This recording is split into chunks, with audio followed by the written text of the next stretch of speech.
Hey everyone, Mario again, coming at you with another video. And those of you who've been watching me for a while probably wondering, what's with the new angle? And it's obviously I'm not doing it with the webcam. I took the plunge and I got a new video camera. Unlike my previous ones, which was mainly a normal camera that just happened to have a video function that recorded decently, I actually got a camcorder. It records HD video up to 1020.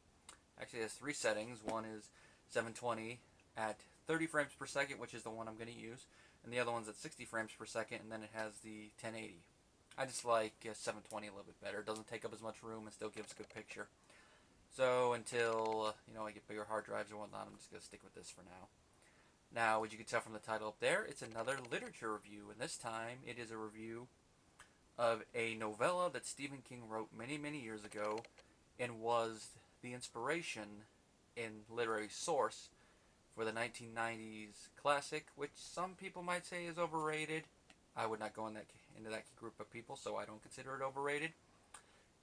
Me, I think it's one of the better King adaptations, but that's another video for another day. It, of course, is Rita Hayworth and Shawshank Redemption, one of the four stories in the collection, Different Seasons.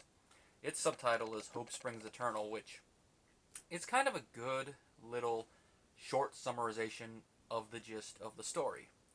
Now, for those who have only seen the movie but never read the book, the movie is pretty faithful to the short story. So if you've seen the movie, you have a good idea of what the book is. There are differences, though, which I will address a little bit. Probably the best video to watch to see what the differences are is the What's the Difference of the Shawshank Redemption. But to put it plainly, the film takes the basic plot of this short story, novella, and expands upon certain aspects. Like one, it expands on the Brooks character. His whole story is told in just one paragraph. He's not as deep of a character as he is in the movie. The bird doesn't belong to him, it belongs to someone else. And they talk about a couple of other escapes later on that happened, a couple successful, a couple that were successful in the short run. One of them they actually suspect might be D.B. Cooper, which when I read that I'm like, oh, I forgot that was in here. That's a nice little thing. Also, it takes longer for the eventual escape that's at the heart of the story. And, of course, the movie also abridges the wardens, because there's multiple wardens in the book, which works in this book. It's one of those instances where the film changes something, but it abridges it to make it make a little bit more sense. Because granted, you could have had all the wardens from the story in the movie. It just would have taken a little bit of time to explain, at least, barely mention it. And by that time, in our sentence, we had gone through another warden. So Warden Norton, he was our newest one. And he was the most hard ass out of all the ones we had. Put it like that. I don't know why I made. I don't know why I made the narrator sound like that. He was always really quiet. Not up with the fucking around. And Hadley is not the one guard at the very end of the story, but that's neither here nor there. Including him, that's a nice little change. Also, where Andy gets all the money is a little different in the film than it is there. And also the ending, because this ties into the one difference, where the narration in the film doesn't start until they actually arrive at the prison, so before there's no narration. And since it's a film and we're used to having narration in film, we the audience are like, alright, there's narration. And it's always by the character of Red, Morgan Freeman's character. And some of the dialogue actually does come from the book in the narration. And part of that is because the whole story is Red's memoirs, basically. And we hear all the story from his vantage point, which is why at certain parts he has to remind whoever is reading this that, remember, I did not see this, so this is kind of hearsay, which could mean that the story is told by an unreliable narrator. Not intentional, mind you, but just, I heard it through the grapevine. And that's why it's a good thing he mentions that. And it also adds a little bit of disjointedness to the story as it advances. Now, the stuff he definitely saw, okay, we don't question it, but the stuff he heard or the stuff he was told by people that might have their own agendas, it's like, alright, that's a little weird. Now, of course, some of it he mentions he got from multiple sources, so he's pretty sure it's accurate. But that whole thing about the narration is still there. And unlike the movie, we actually do know what Red's in jail for. He's in jail for, the specifics I should say. He's in jail for murdering his wife and neighbor. by cutting the brakes on his car, which makes that whole scene that Morgan Freeman does the whole speech at the end make a little bit more sense in the film. When you hear that, it's like, just a stupid kid. Now, there's no scene like that in the book where he's talking like that, but some of the dialogue from there about, it's just a politician's word, comes from the book. It's at the beginning where he's talking about it. I don't think that means I've been rehabilitated. And a lot of the stuff that happens, though, fight with the sisters, Andy getting the posters, the rock hammer, etc., etc., a lot of that does happen in the short story. So like I said, if you've seen the movie, you have a gist of it. It's just mainly minor abridgment stuff. Now, Andy, he's about as likable, or described as likable, I should say, in the story as it is in the film.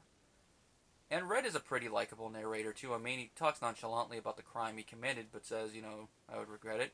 Now, how he describes his father-in-law, yeah, you can kind of see why he would eventually snap and do what he did, because his father-in-law was one of those guys that, like, you knocked up my daughter, yeah, I'll let you marry her.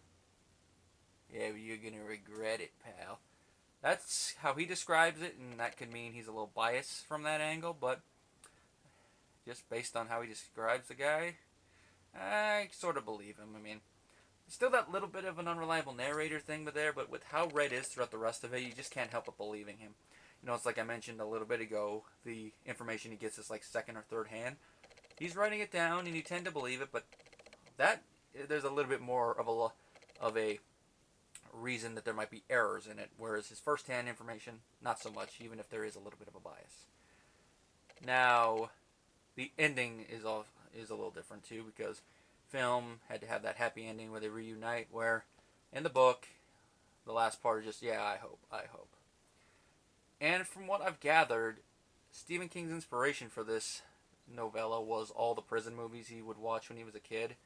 And I don't know what prison movie specifically, but you do get a good feeling about that. And I already mentioned it in one of my Mar Talks episodes about Escape from Alcatraz, how there were similarities in the film versions. Yeah, there's a little bit of that that's carried over into the novella, but not a lot. So maybe he did watch Escape from Alcatraz, and as part of that, he put a little bit of that in there, mainly with the warden and the special privileges and all that. But it is a well-written novella. Like I said, Red is a likable narrator. You do get to like Andy as he's described. You hate the warden, especially Norton. The other wardens he talks about, we don't really get to have any first-hand interaction with them. They're just described, so it's like, yeah, that could be just his point of view. Being a convict, he hates them. All the other minor characters you like, he doesn't really describe as many minor characters as the movie has, that other large group of friends that him and Andy share. So that's one invention of the movie that works in that medium. Here, not really so much, and it's not as needed. I mean, the only major characters in the whole story are Red, Andy, near the end, Warden Norton, Hadley, probably the main guard, the guy who knows the truth about Andy's crime. That revelation is about the same, including, how can you be so obtuse? It's just stuff after that's dragged out a little bit more, and the dialogue's just a tad different. And also, Norton isn't as nefarious, although they do mention something about late night burials, so past wardens did do that, just Norton wasn't one of them, and it kind of fits in with his religious nature, especially when he sees the poster on the wall at the end. He attacks it for a different reason, not out of anger, just out of disgust, like, shameful! How dare Andy have this Lussel? Ooh. That also drags on a little bit more, but that's... book works a little bit better there. Now, it's a good opener for this collection, and cause it's called Different Seasons because each of the stories has their own seasonal description. Like, I'm looking for apt pupil. I believe it's Summer of Corruption. Yeah, Summer of Corruption. And then The Body, which was filmed as Stand By Me, has one, but Fall from Innocence, that's what it is.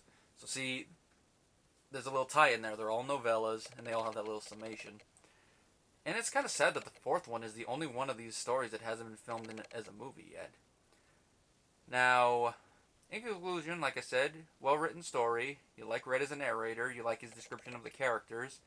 King, like always, especially in this time period, he creates great characters, and the story's pretty good. And it was made into one of the best film adaptations. It's definitely one of those ones that I can't praise enough. And if you're going to read any of King's shorter works. This definitely comes with my recommendation. This is my second time reading it, and I got through it in a couple days, like a couple moments at work on lunch. Probably could have finished it at one of them, but, you know, I like the story so much I don't want to get through it. It's one of those ones when I got to the last 30 pages, I'm like, oh, I'm almost done with it. But now I'm into Apt Pupil, and that one's a good one too. It's just, I like the style of Rita Hayworth and Shawshank Redemption a little bit more. And by the way, if you know anything about the ending of the movie and the story, you can see why the story is called Rita Hayworth and Shawshank Redemption. That's kind of a little foreshadowing thing. Anyway, what would I give the story? I'd give it at least a 4 out of 5 stars. Like I said, if you are a fan of King's work, definitely comes with my recommendation.